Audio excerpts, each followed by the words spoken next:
panik pemerintah karena membayangkan pemasukan melalui pariwisata yang pasti drop itu. Ya karena nggak tahu apa yang mesti dilakukan dalam keadaan itu sama seperti tetangga lagi kedukaan. Betul. Terus si orang ini bilang, oke kita bikin pesta yuk.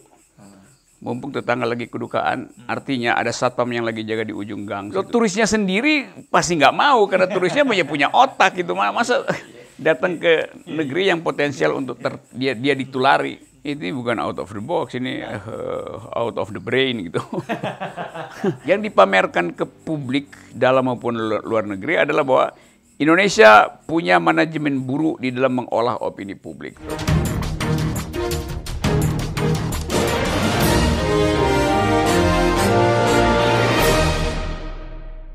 Assalamualaikum warahmatullahi wabarakatuh.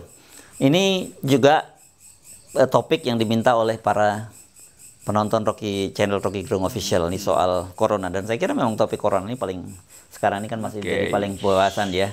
Kalau Anda kan pasti ngikutin kemarin bahwa orang terutama kepala-kepala negara termasuk sampai Perdana Menteri Australia Scott Morrison dan juga para duta besar mempertanyakan soal Indonesia yang mengaku bahwa zero case gitu ya. Tapi kan artinya akhirnya Presiden mengumumkan adanya 2 orang gitu. Tetapi pengumuman itu juga dianggap terlambat dan juga cara mengumumkannya menjadi dipersoalkan. Menurut Anda apakah ini cermin semacam kegagupan atau kegagalan pemerintah dalam mengantisipasi virus corona ini?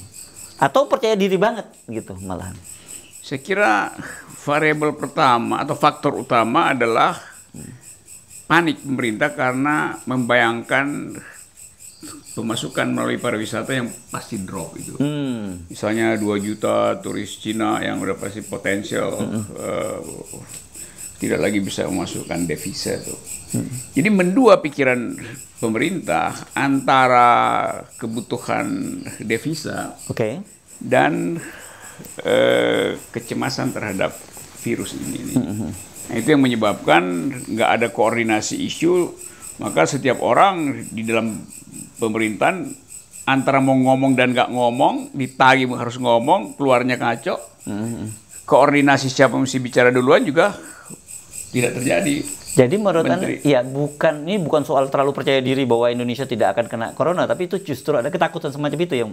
Ya karena nggak tahu apa yang mesti dilakukan dalam keadaan banyak pilihan. Kalau bikin beginian nanti dianggap bahwa Indonesia berbahaya sehingga turis nggak masuk, investasi tertunda segala macam gitu, rapat-rapat dinas nggak berlangsung. Jadi itu yang terlihat kan di dalam sekuensi kita lihat Menteri Kesehatan bilang nggak ada, 1 hari kemudian Presiden bilang ada gitu. Ya, dan sebelumnya bahkan membantah statement dari Gubernur DKI gitu yang menyatakan bahwa dia sedang ada sejumlah orang yang diobservasi dan ada yang tentu Anies Baswedan punya informasi yang nggak mungkin dia buka juga secara publik, tapi pasti dia tahu dari dinas kesehatan, di antara dokter juga informasi udah tersebar sebetulnya kan. Jadi kelihatannya Pak Jokowi nggak ingin kehilangan momentum sehingga dia harus secara tergesa-gesa mungkin dirapat. Enggak, nanti saya umumkan. Mengambil keputusan itu tanpa memperhatikan privasi dari si pasien misalnya tuh bahwa. Sebelum kita ngomong pada soal pengumuman ya, kita mundur sedikit. Kan pada saat itu sebelumnya Presiden itu bahkan sangat percaya diri, memberi pengarahan kabinet untuk membuat kebijakan menstimulus sektor pariwisata. Dananya besar loh tuh, mulai pemotongan tiket pesawat, promosi pariwisata dan membayar influencer 72 miliar tuh kan. Dan kemudian perintahnya Presiden kan jelas pada para menteri.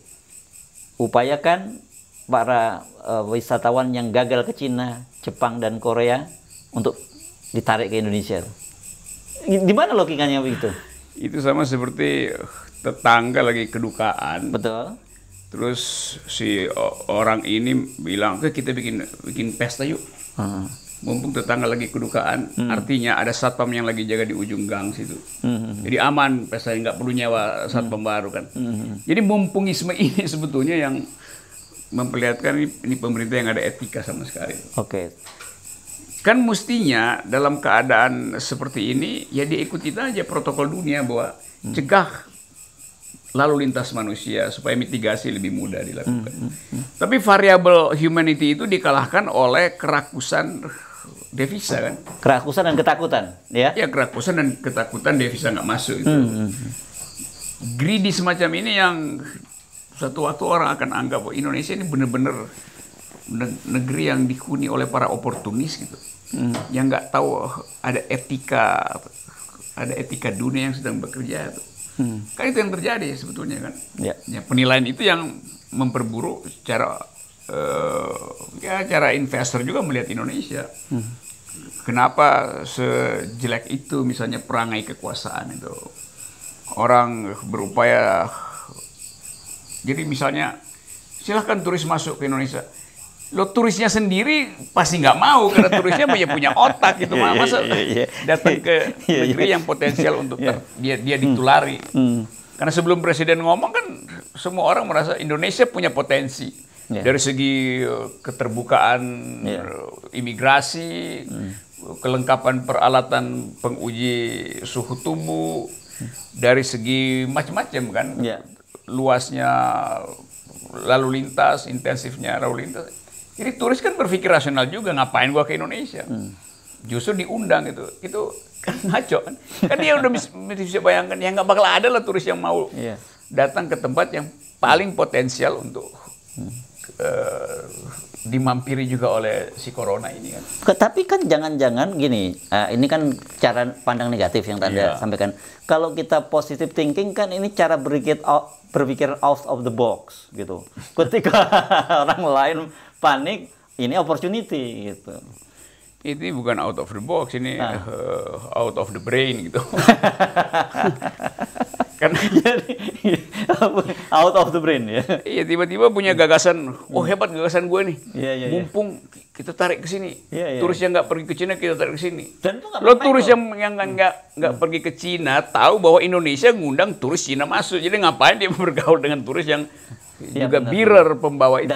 Data pusat statistik juga menyebutkan yang ini ajaib juga. Ternyata Januari sampai Februari turis Cina itu jumlahnya meningkat di Indonesia. Padahal kita tahu kasusnya kan sejak bulan Desember ya kan gitu ya. Ini itu rakus, semua mau ditelan itu. Jadi apa namanya? Pemerintah yang nggak ada etika lah kan. Gampangnya begitu, kita mau bikin analis apa lagi. Dan baru saya lupa hari ini atau kemarin kan Menteri Menlu akhirnya menyampaikan bahwa sebuah pengumuman pemerintah melarang turis dari Iran, dari Italia dan dari Korea Selatan. Orang kemudian bertanya-tanya, mengapa ketika terjadi Wuhan outbreak pengumuman semacam ini tidak dilakukan oleh pemerintah? Ya, kan udah ada arus dunia, arus SOP dunia. Dan Indonesia selalu ingin seolah-olah dia lain gitu. Seolah-olah dia punya semacam wisdom, tiba-tiba dapat inspirasi dari... Bukan wisdom mungkin, keistimewaan. Iya, dianggap bahwa Indonesia ini imun gitu. Negeri yang loh jinawe, tata tentram segala macam, dan karena itu corona nggak mungkin mampir di negeri yang tentram semacam ini.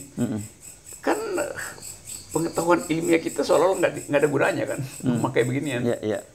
Jadi itu kebijakan yang menghina akal pikiran, menghina para periset, menghina profesi dokter segala macam, keputusan semacam itu. Jadi pemerintah menghina sendiri kapasitas dia untuk menghasilkan kebijakan yang bermutu. Nah, kemarin akhirnya kita sekarang cerita tentang pengumuman itu. Kalau kita baca di media sekarang ada komplain dari si dua orang yang disebut suspek ini karena mereka merasa tidak pernah diajak bicara dan mereka baru tahu setelah presiden menyampaikan pengumuman itu. Sementara dari sisi pemerintah sendiri kemudian penjelasannya juga beda-beda. Juru bicara presiden ngomong apa, Departemen Kesehatan ngomong apa, yang menunjukkan bahwa tidak ada satu manajemen yang padu antara satu instansi pemerintah dengan pemerintahan yang lain. Ini situasi semacam ini membuat orang juga kemudian jadi makin nggak percaya terhadap pemerintahan. Ya kalau saya teroris, saya bersyukur bahwa Indonesia memperlihatkan ketidakmampuan untuk mengkoordinasi informasi itu. Jadi kalau dibilang kita mampu mencegah teroris, ya teroris juga tunggu informasinya juga asal-asalan dalam soal penanganan corona, apalagi dalam soal penanganan isu-isu strategis misalnya di bidang keamanan nasional. Jadi yang dipamerkan ke publik dalam maupun luar negeri adalah bahwa Indonesia punya manajemen buruk di dalam mengolah opini publik tuh. Itu sinyal buruk buat investor, sinyal baik buat koruptor. Dan nggak ada satu pedoman pembuatan press release kan. Nggak ada pedoman tentang siapa yang mesti bicara duluan. Jadi berebut ingin ngomong, tapi nggak ada isi semua kan. Oke. Kalau belajar dari kasus ini, Anda melihat kira-kira posisi Indonesia di mata dunia seperti apa ya dari dalam kasus corona kemarin? Ya buat orang yang masuk otaknya bagus sih, menganggap ini Indonesia ini kayak orang idiot. Oke. Bukan dalam rangka meledek, tapi mengatakan bahwa kan Anda negara yang dari awal tahu bahwa sifat pelayanan kesehatan buruk. Tapi ngaku tidak ada corona. Data infeksi paling tinggi. Ya. Lo kenapa begitu percaya diri bahwa nggak ada virus bisa menempel di paru-paru warga negara? Kan konyol. Logika itu aja udah. Oke.